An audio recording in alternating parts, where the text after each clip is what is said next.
बहुत स्वागत है आपके साथ। मैं हूं संतोष गंगवार। आज की बहस बाबा साहेब डॉक्टर भीमराव अंबेडकर को लेकर छिड़े सियासी संग्राम पर है, जिसकी शुरुआत राजनीतिक गलियारों में कल से ही हो गई थी। संविधान पर चर्चा के दौरान गृह मंत्री अमित शाह ने कल राज्यसभा में एक बयान दिया था, जिस पर विपक्ष हमलावर है और अमित शाह पर संविधान निर्माता बाबा साहेब अंबेडकर के अपमान करने का आरोप लगा रहा है। कल अमित शाह ने कहा था कि आजकल अंबेडकर का नाम लेकर एक फैशन बन गया है। इतना नाम अगर भगवान का लेते तो 7 जन्मों तक स्वर्ग मिल जाता। इस बयान पर सियासी जंग की चिंगारी ऐसी सुलगी कि दिल्ली से लेकर मुंबई तक और पटना से लेकर कोलकाता तक चारों ओर बयानों के तीर चलने लगे। कांग्रेस और अन्य विपक्षी दल आरोप लगा रहे हैं कि केंद्रीय गृह मंत्री अमित शाह ने अपने भाषण के दौरान बाबा साहेब का अपमान किया। बीजेपी का कहना है कि अफवाह और झूठ की राजनीति करने वाली कांग्रेस एक बार फिर झूठ फैला रही है, झूठ परोस रही है। वहीं अमित शाह ने आज प्रेस कॉन्फ्रेंस कर कांग्रेस पर उनके बयान को तोड़ मरोड़ कर पेश करने का आरोप लगा दिया। अमित शाह ने कहा कि कांग्रेस ने कभी भी डॉक्टर अंबेडकर को लेकर काम नहीं किया। उनके खिलाफ कांग्रेस की नफरत साफ देखी गई। बीजेपी का आरोप है कि आजादी के बाद कांग्रेस की सरकारों ने डॉक्टर अंबेडकर के साथ अन्याय किया, उन्हें राजनीतिक तौर पर खत्म करने की कोशिश की, उन्हें भारत रत्न तक नहीं दिया। और अब जब बीजेपी पंचतीर्थ बनाती है, संविधान दिवस मनाती है, बाबा साहेब की स्मृतियों को स्थापित करती है, तो कांग्रेस संविधान के नाम की खाली किताब लोगों को बांटकर बाबा साहेब का अपमान करती है। ऐसे में आज की डिबेट में हम पूछेंगे, विपक्ष अंबेडकर के बहाने सरकार को क्यों घेर रहा है? क्या अंबेडकर बहाना, अमित शाह है निशाना? संविधान पर बहस से अंबेडकर तक सियासत क्यों? क्या अंबेडकर को ढाल बनाने की कोशिश हो रही है? अंबेडकर के लिए किसने सबसे ज्यादा काम किया? तो ये वो सवाल है। संविधान पर बहस से अंबेडकर का इस्तेमाल किया जा रहा है। क्या अंबेडकर को ढाल बनाने की कोशिश हो रही है? अंबेडकर के लिए किसने सबसे ज्यादा काम किया? यह सवाल है। तो डिबेट की शुरुआत करें उससे पहले मेहमानों से आपका परिचय करा देते, तारुफ करा देते। सत्ता पक्ष की ओर से बीजेपी प्रवक्ता अरविंद कुमार और जेडीयू प्रवक्ता परिमल कुमार जी जुड़ रहे हैं, तो विपक्ष से कांग्रेस प्रवक्ता शिशिर कौंडिल्य जी और आरजेडी प्रवक्ता एजया यादव जी जुड़ रही हैं। डिबेट की शुरुआत कांग्रेस प्रवक्ता शिशिर कौंडिल्य जी आपसे। कांग्रेस अध्यक्ष मल्लिकार्जुन खड़गे अमित शाह से इस्तीफा मांग रहे हैं। अमित शाह इस्तीफा क्यों दें?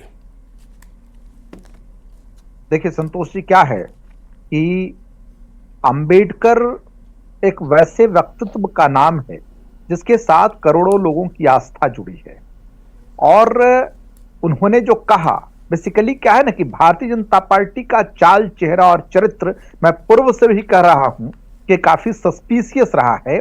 और अमित शाह जी ने जो राज्यसभा में बोला, उनके वक्तव्य से साफ है कि भारतीय जनता पार्टी की मानसिकता क्या है। क्या आपत्तिजनक लगा उस बयान में आपको? दरअसल क्या है कि उन्होंने जो कहा कि अंबेडकर अरे भाई, अंबेडकर का नाम कौन ले रहा है? वो ले रहा है समाज के निचले पायदान का वो व्यक्ति। सबसे वैसे तो पूरा देश ले रहा है, लेकिन समाज के निचले पायदान का वो व्यक्ति ले रहा है जिसको लगता है कि बाबा साहब भीमराव अंबेडकर की वजह से संविधान में उन्हें मतलब अधिकार मिला है संविधान के माध्यम से। ये वो आस्था है जिससे आप नजरअंदाज नहीं कर सकते। और बेसिकली क्या है कि उन्होंने कहा, उन्होंने बेसिकली वो चाहे जो भी कह ले कि उनका बयान तोड़ मरोड़ करके पेश किया गया, लेकिन फैक्ट ये है संतोष जी कि उनका बयान तोड़ मरोड़ करके बिल्कुल भी पेश नहीं किया गया। वो सदन के रिकॉर्ड में दर्ज है। उन्होंने तंज किया। और तंज जो है बयान में आपको आपत्तिजनक क्या लगा? पहले पूरी बात मेरी सुन लीजिए। बाबा साहब भीमराव अंबेडकर एक आस्था के विषय हैं।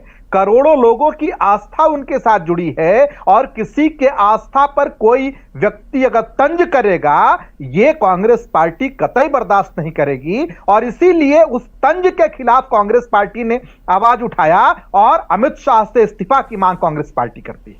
ठीक है। दूसरी बात मैं ये बता दूं कि ये बताइए भाई साहब, आरक्षण एक उनका संवैधानिक अधिकार है जो पक्ष पे वो बात कर रहे हैं। और ये पूर्व में भी आपने देखा होगा 2015 के चुनाव के दौरान बिहार में जिस प्रकार से राष्ट्रीय स्वयंसेवक संघ के सरसंघ चालक द्वारा आरक्षण पर टिप्पणी की गई, उसके समीक्षा की बात कही गई, हालांकि जनता ने जवाब उनको दे दिया था तब, लेकिन आज के दौर में वो जो मानसिकता है, उनकी वैचारिक स्थिति की जो मानसिकता है, वो अमित शाह के भाषणों से परिलक्षित होता है। और इसीलिए कांग्रेस पार्टी इस प्रकार के वक्तव्य का विरोध करते हुए और माननीय गृह मंत्री से इस्तीफे की मांग करता है। ठीक है अजय यादव जी, सेम सवाल मेरा आपसे है, अमित शाह को इस्तीफा क्यों देना चाहिए? उनके इस्तीफे में, उनके जो बयान में ऐसा क्या आपत्तिजनक आरजेडी को लग रहा है कि उन्हें इस्तीफा दे देना चाहिए? देखिए संतोष जी, हमारा देश संविधान से चलता है। संविधान को किसने लिखा? भीमराव अंबेडकर जी ने लिखा। आज उन्हीं के लिखे हुए संविधान के से हमारा देश चल रहा है। जो हम रिजर्वेशन की बात कर रहे हैं, जो महिलाओं को उठाने की बात कर रहे हैं, ये सब संविधान में दिया गया है। भगवान तो मरने के बाद हमें इंसाफ देते हैं, लेकिन अगर धरती पे कोई इंसाफ देता है तो हमारा जुडिशरी देता है। ये सब संविधान में है। एग्जीक्यूटिव, लेजिस्लेचर, जुडिशरी, सारा कुछ संविधान में है।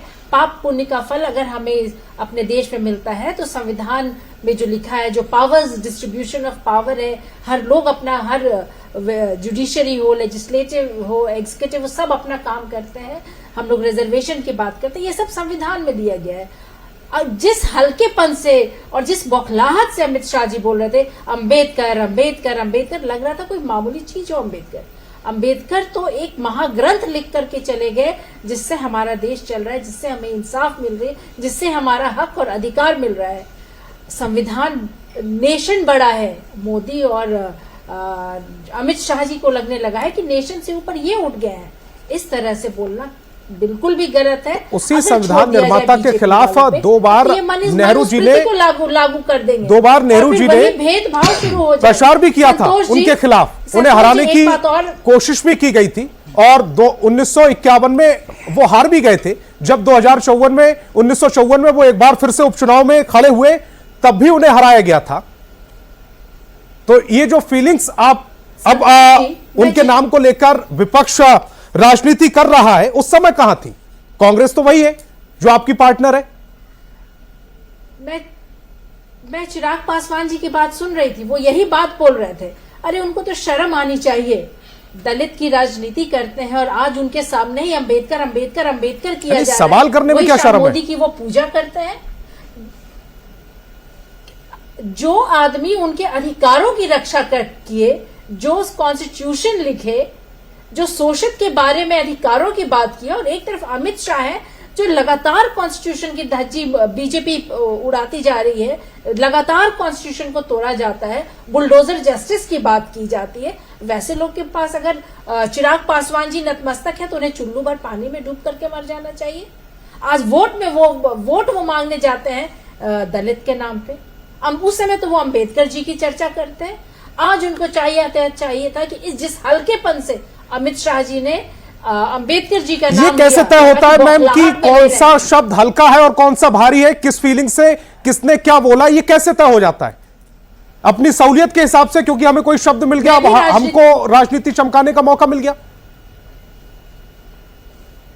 मैं भी राजनीति ही करती हूँ संतोष जी, और किस अंदाज में क्या बोला जाता है ये सबको समझ में आता है। और एक राजनीति मैं करती हूँ, मैं नहीं बोल रही हूँ। देश की करोड़ों जनता का मानना है कि जो केंद्र में बीजेपी की सरकार है, लगातार हमारे संविधान की धज्जियां उड़ाती जा रही है, जुडिशरी सिस्टम का मजाक बनाई हुई है, वो अफसरों का मिसयूज कर रही है, ब्यूरोक्रेसी को ला रही है। इतनी बड़ी, ठीक है। बीजेपी प्रवक्ता अरविंद जी आपको चर्चाओं में लेकर आते हैं। अमित शाह का जो लहजा था उस पर कांग्रेस को आपत्ति है और उस लहजे के हिसाब से उनको इस्तीफा दे देना चाहिए। संतोष जी, मुझे तो अभी दो सज्जन का डिबेट मैंने सुना, मुझे लगा ये कुछ जवाब देने लायक है नहीं। देखिए, जो राजनीति सिर्फ करनी है, तो अगर बाबा साहब भीमराव अंबेडकर के नाम पर राजनीति करनी है और वोट लेना है तो ये अलग बात है। उनके पद चिन्हों पे चलना ये अलग बात है। हमारे माननीय गृह मंत्री श्री अमित शाह जी ने क्या गलत कहा कि उनके नाम पर केवल भंजा रहे हैं, उनके नाम को सिर्फ आप उपयोग कर रहे हैं, उनके पद चिन्हों पर आप चलें, इससे बड़ा चीज क्या होगा? अरे हम कहते हैं कि ईश्वर को अगर हम मानते हैं तो ईश्वर के बताए रास्ते पे चले। आज बाबा साहब भीमराव अंबेडकर को आप प्रासंगिक नहीं मानते हैं। आपने अभी अभी मैं सुन रहा था, जब बाबा साहब भीमराव अम्बेडकर मुख्यधारा से जुड़ना चाहते थे, चुनाव लड़े, और तो यही कांग्रेस पार्टी ने हराने का काम किया था। तो ये सब हो गई, लेकिन आज जो संविधान चल रहा है, ये हम गाय पर लेख लिखने नहीं आ रहे हैं, ये सच्चाई है। अभी तक दोनों प्रवक्ता जो जिस रूप में बोल रहे थे, वो बिल्कुल रटा रटाया चीज। राजनीति करनी है, वोट की राजनीति करनी है, अलग बात है, लेकिन अगर संवैधानिक ढांचे मजबूत है, आज भारतीय जनता पार्टी जिस रूप में अंबेडकर को सम्मानित करने का काम किया है, उनके पद चिन्हों पर काम चलने का काम किया है, यही उनके प्रति सबसे बड़ी श्रद्धा है, और ये पूरा देश देख रहा है। तो हमें नहीं लगता है कि किसी तरह अमित शाह जी ने कोई गलत नहीं कहा, अब उसको आप तोड़ मरोड़ कर केवल जनता को दिग्भ्रमित करना है, ये उनके प्रति सच्ची श्रद्धांजलि नहीं है, और नहीं उनके बनाए हुए संविधान पर चलना है। दोनों अलग बातें हैं। तो मैं तो कहूंगा कि देखिए, सच्चे मन से आइए। अगर आप हमारे बाबा साहब को मानते हैं, बाबा उनके संविधान को मानते हैं, उनके अनुयायी हैं, तो उनके रास्ते पर चले। उन्होंने तो कहा था कि शिक्षा, ठीक है परिमल जी, आपको भी चर्चाओं में लेकर आते हैं। होना चाहिए देश, पूरे देश में हर पार्टी तो बाबा साहेब भीमराव अंबेडकर के नाम का इस्तेमाल कर ही रही है, तो इसमें फिर आपत्ति क्या है? किसे? आवाज, हेलो, आवाज, परिमल जी। हाँ संतोष जी, हमारी आवाज सुनाई दे रही है? बिल्कुल आ रही है। देखिए संतोष जी, जो एनडीए की सरकार है केंद्र में, यस, जो एनडीए की सरकार है केंद्र में और राज्य में आदरणीय नीतीश कुमार के नेतृत्व में जो सरकार है, वो संविधान सम्मत है, और हम लोग डॉक्टर भीमराव अंबेडकर के भावनाओं का ख्याल करते हैं और पूरी सम्मान के साथ हम लोग सुशासन का कार्य करते हैं। अभी जो केंद्रीय गृह मंत्री ने कहा, वह उन सभी राजनीतिक दलों के लिए आईना है जो डॉक्टर भीमराव अंबेडकर और संविधान के आड़ में अपने परिवार का राजनीतिक और आर्थिक सशक्तिकरण का काम करते हैं। देखिए, एक्चुअली जहां तक कांग्रेस का प्रश्न, अभी अजय जी बोल रही थी ये न्यायपालिका की बात, जुडिशरी की बात, तो मैं आपको बतला दूं कि शुरू से ही कांग्रेस डॉक्टर भीमराव अंबेडकर का विरोधी रही है। वो ये भी नहीं चाहते थे कि भीमराव अंबेडकर संविधान सभा में शामिल हों। जब उन्होंने कहा कि यदि कुछ दबाव के कारण ही उनको मजबूरी में कांग्रेस ने भीमराव अंबेडकर को संविधान सभा में शामिल किया। और आपको बतला दें कि 2 बार जो चुनाव लड़े, भंडारा में डॉक्टर नेहरू जी ने व्यक्तिगत रूप से उनके विरुद्ध कैंपेन करके उनको हराया। ये अलग बात है। अब फिर मैं बतलाता हूं कि जैसे देखिए, जहां तक संविधान का प्रश्न है, आखिर संविधान किसके लिए? जनता के लिए, और जनता को मौलिक अधिकार सुनिश्चित करने का। डॉक्टर भीमराव अंबेडकर ने कहा था कि article 32 is the heart of the constitution, ये फंडामेंटल राइट का भाग है, राइट। और फंडामेंटल राइट को सुरक्षित कौन करता है? तो जुडिशियरी। आर्टिकल 13 कहता है कि state shall not formulate any law which violate, abridge और कर्टेल द फंडामेंटल राइट। और यदि ऐसा होता है तो जुडिशियल रिव्यू प्रोसेस स्टार्ट हो जाएगा। लेकिन कांग्रेस ने बार बार जुडिशियरी के शक्ति को कम करने का प्रयास किया। मैं आपको बतलाऊं कि 1967 में Golaknath versus state of Punjab के जो मामले थे, उस पर सुप्रीम कोर्ट ने कहा कि आप कॉन्स्टिट्यूशनल अमेंडमेंट के द्वारा फंडामेंटल राइट को रिस्ट्रिक्ट नहीं कर सकते। मतलब fundamental right cannot be abridged और curtailed through constitution amendment act. ये पर्टिकुलरली गोलखनाथ केस का भाग था। उसी को उलटने के लिए देखिए कांग्रेस की मंशा, कांग्रेस ने 24th कॉन्स्टिट्यूशनल अमेंडमेंट एक्ट लाकर यह सुनिश्चित किया कि संसद को संविधान के किसी भी भाग इंक्लूडिंग फंडामेंटल राइट को वायलेट करने का और रिस्ट्रिक्ट करने का अधिकार। और यहां तक कि उसमें एक प्रावधान थे कि यदि कॉन्स्टिट्यूशनल अमेंडमेंट बिल राष्ट्रपति के पास हस्ताक्षर के लिए जाता है तो the president will be binded to give assent on this bill, right. फिर आप देखिए कि उसके बाद जब भयावह स्थिति भारत में बन गई, जो कांग्रेस की सरकार थी वो लगातार मानवाधिकार और जो मौलिक अधिकारों का हनन कर रही थी। तो उस कंटेक्स्ट में फिर केशवानंद भारती का जो मामला, ये केशवानंद भारती ने जो अपना जजमेंट दिया 1973 में, उसने कहा कि उसने बेसिक फीचर, चूंकि कांग्रेस कॉन्स्टिट्यूशन के बेसिक फीचर को डिस्ट्रॉय कर रही थी। नहीं, मैं उत्तर देता हूं, संतोष जी मैं उत्तर देता हूं। तो जुडिशरी ने कहा केशवानंद भारती में कि basic feature can not be change. कल जब वन नेशन वन इलेक्शन पर विवाद जो वार्ता चल रही थी लोकसभा में, मैं आपको बतला दूं, कांग्रेस के एक वरिष्ठ लीडर ने कहा कि it is beyond the legislative competence of the parliament, right? इस तरह के अधिनियम लाना या 129th कॉन्स्टिट्यूशन अमेंडमेंट एक्ट।